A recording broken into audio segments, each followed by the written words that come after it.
So you might wonder, why did we even introduce primitive types if we don't really need to understand what the difference is so much, and we don't really care about references in memory? Well, it's because I wanted to introduce this important concept in Java to you, which is boxing and unboxing. And you kind of have to understand what a primitive type is in order to understand this idea. And this is an idea that I think a lot of advanced Java programmers might not even know about. It's an idea that really kind of can make people a little bit scared because it seems complicated, but it's really not complicated. Here's the basic idea. We said that we have these primitive types, like an integer or a boolean. Well, each primitive type has a corresponding object, and it has a type that is a non-primitive type that is the same thing. So the lowercase int has an integer class. The lowercase boolean has a boolean class. And we talked a little bit about classes, and we will talk about that more later. But basically, it has a non-primitive corresponding type for it, and those types act as a wrapper. So what do I mean by a wrapper? Well, if you look at this diagram here, you can see that I have got an integer. It has a value of 3. And here I have got the big integer, as it's called in Java, or the non-primitive type integer. And it stores the primitive type integer within it. And so it's acting as a wrapper, and so this can be passed around.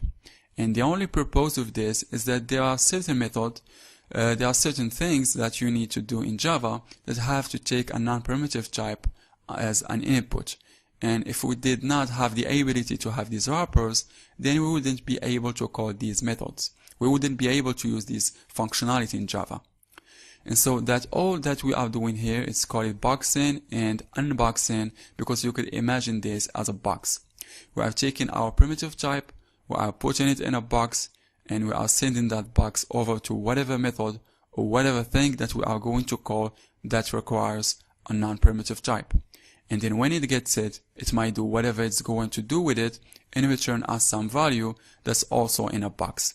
And then we take our value out of the box, and now we have the primitive type that we can use again.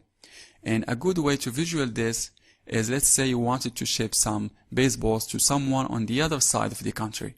Well, you couldn't just go to the post office, take 5 baseballs and say, ship this. You need to put it into a box first, because the post office doesn't operate with round objects. They don't really ship baseballs individually, alright? So you would have to box it up, take the baseball, put it in a box, and then you can ship it.